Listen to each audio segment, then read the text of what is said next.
Salut à tous, dans cette nouvelle vidéo, je vous donne les quelques qualités que devrait avoir un monteur vidéo.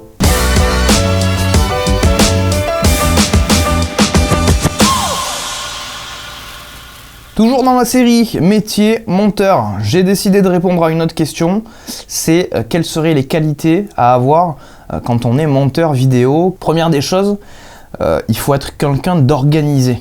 Vous avez besoin d'être organisé pour plusieurs raisons. D'une, pour vous. Si vous travaillez sur des longs formats, vous allez voir que quand vous commencez par exemple dans votre fenêtre projet, la fenêtre où par exemple vous allez importer tous vos fichiers, tous les fichiers qui vous seront utiles pour le montage, si dans cette fenêtre là ça commence à être le foin total, que vous mettez des bruitages au milieu des musiques, au milieu des vidéos, enfin etc., ça va rapidement devenir n'importe quoi, et exponentiellement si vous bossez sur des longs formats. Sur des petits formats, si vous n'avez pas grand chose à importer en termes de fichiers, vous arrivez encore un petit peu à vous y retrouver.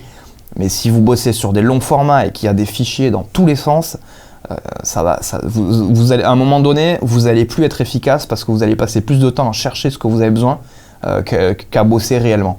Donc l'organisation, ça commence même pas que dès le logiciel de montage, ça commence même avant, quand vous allez stocker vos fichiers dans des dossiers spécifiques. Dossier vidéo, rush, dossier musique, dossier bruitage, dossier... Enfin voilà, il y a plein de dossiers différents que vous pouvez mettre en place pour vous organiser au mieux. Et vous pouvez même vous organiser par jour de tournage, par caméra. Bref, il y a plusieurs méthodes d'organisation, mais le tout est que vous ayez une méthode d'organisation efficace qui vous permette d'être tout le temps productif et qui vous permettent surtout de ne pas tout mélanger, de ne pas en mettre dans tous les sens, etc., etc. Le montage vidéo, c'est de l'organisation. Si on veut aussi que d'autres personnes derrière puissent s'y retrouver aussi derrière notre travail, parce qu'on ne fait pas un métier où on est tout seul, on fait un métier d'équipe. Il y aura des mixeurs son, derrière lui, il y aura peut-être des personnes qui vont s'occuper des titrages, des animations, des choses comme ça. Il y a peut-être des gens qui vont récupérer directement son travail, sa timeline, certaines des choses qu'il aura fait dans son logiciel de montage. Si vous n'êtes pas organisé, vous courez droit à la catastrophe. Deuxième chose, la concentration. Moi, je sais que j'ai besoin de rester focus sur un truc pour que ça avance, pour que ce soit efficace et pas avoir la tête partout. Quand vous avez la tête partout, ça marche pas. Parce que le montage, c'est un métier où il faut rester concentré. Vous écrivez une histoire à ce moment-là. Si vous perdez tout le temps le fil de ce que vous faites, ça va être compliqué déjà de comprendre comment vous allez amener l'émotion, comment vous allez amener le message qu'on vous demande d'amener. Vous perdez en efficacité aussi dans votre manière de bosser. Vous allez voir qu'à chaque fois que vous perdez le fil, vous allez être obligé de vous réécouter les 2 minutes ou la minute qui précède là où vous en êtes.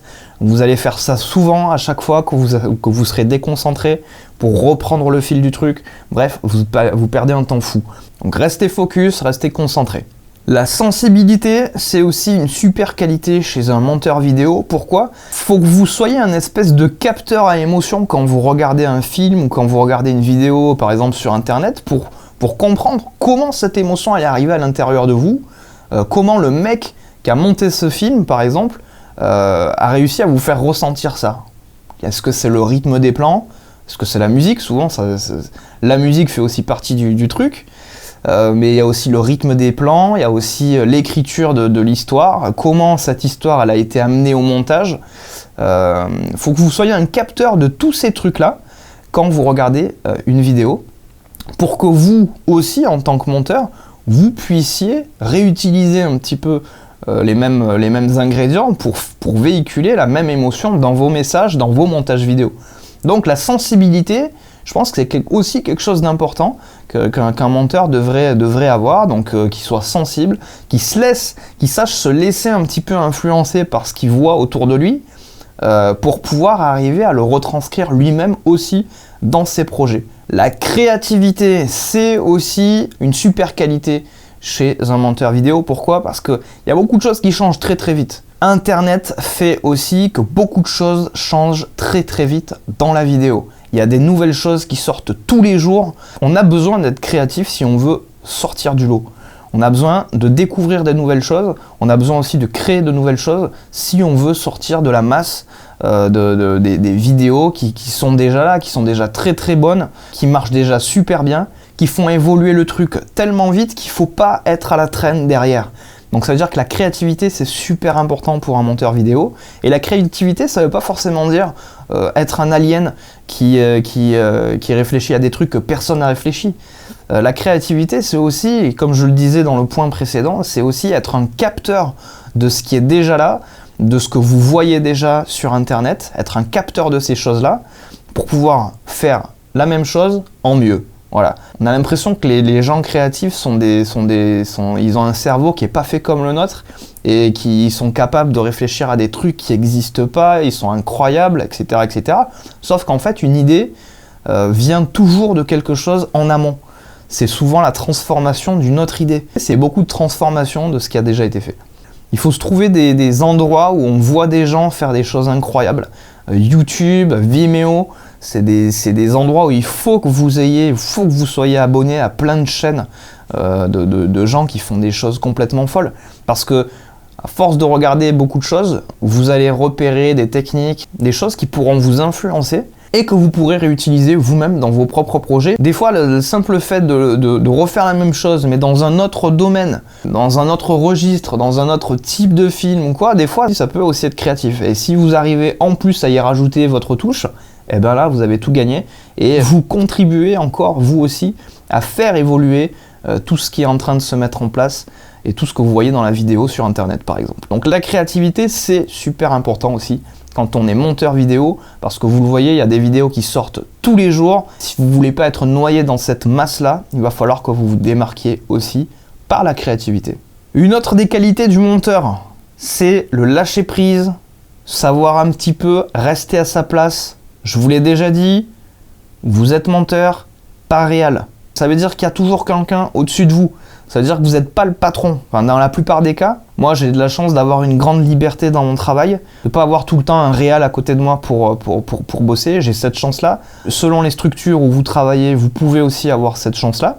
Mais par contre, si vous avez un réal, c'est lui le patron. Donc, il faut savoir rester à sa place dans certaines situations. Ça ne veut pas dire que vous ne devez pas être force de proposition. Au contraire, un réal va aimer aussi avoir un monteur sur qui s'appuyer sur la phase technique du projet. Quand on voit qu'un choix technique ou artistique commence à mettre un petit peu de tension entre le monteur et le réalisateur, malheureusement, c'est un petit peu au monteur de savoir se plier à ce que le réalisateur dit, ou alors de défendre sa position, parce que techniquement, il y a peut-être des choses aussi qui peuvent se défendre, de toujours expliquer clairement les choses, et après, de toute façon, la décision finale revient au grand patron, c'est le réal.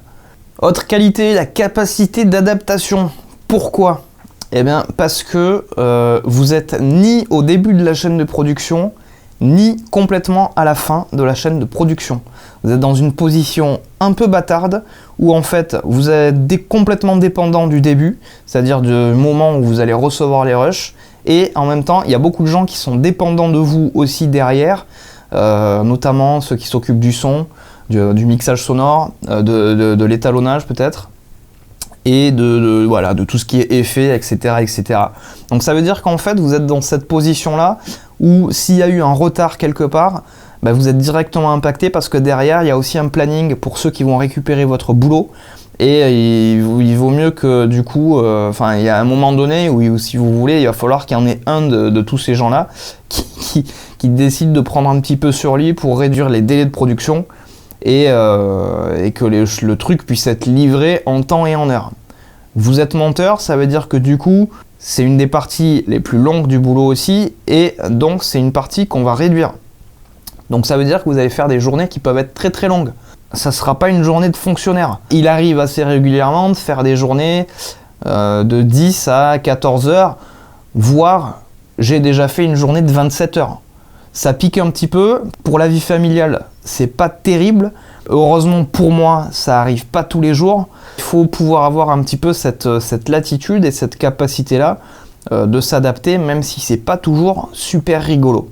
Si vous avez le sens du rythme, c'est aussi un gros plus. Si vous êtes un petit peu un musicien, pas besoin d'être super fort, mais au moins avoir un petit peu le sens du rythme, ça peut vous aider aussi.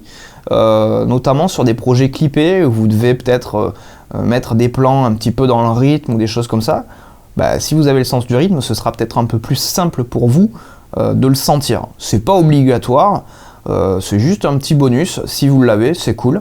Ça pourra vous aider sur certains projets. D'ailleurs, sur certains projets, même s'il n'y a pas de musique, ça peut aussi être utile d'avoir le sens du rythme. Pourquoi ? Parce qu'il y a toujours, dans une scène, dans une séquence, il y a toujours un rythme à sentir un petit peu. On ne parle plus de rythme musical ou de rythme régulier ou quelque chose comme ça, mais il y a un petit sens du rythme à avoir pour pouvoir tenir une scène, une séquence, notamment certaines émotions, ou peut-être il y aura besoin d'étendre un petit peu plus le temps avec un rythme lent, ou des scènes d'action où le rythme est plus rapide. Avoir un petit peu le sens du rythme, ça peut être sympa quand on est monteur vidéo. Voilà, pour les quelques qualités que j'ai repérées. Si vous en avez d'autres, n'hésitez pas à me les mettre en commentaire de cette vidéo YouTube. Il y a peut-être des choses que j'ai oubliées, que je serais heureux que vous me rappeliez, et qui pourra peut-être aussi faire l'objet d'une autre vidéo. N'hésitez pas donc à me poser aussi vos questions en commentaire de cette vidéo YouTube. Je serai très heureux de pouvoir y répondre ou en dessous ou dans une autre vidéo. N'hésitez pas à liker, vous savez que ça nous encourage aussi à continuer de faire des vidéos. C'est aussi des vidéos qui se classent un petit peu mieux sur YouTube, donc c'est un peu cool pour nous.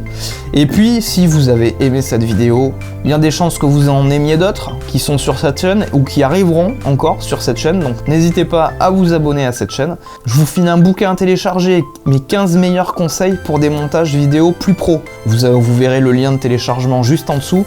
Je vous retrouve dans une prochaine vidéo, très prochainement, et je vous dis à très bientôt dans cette prochaine vidéo.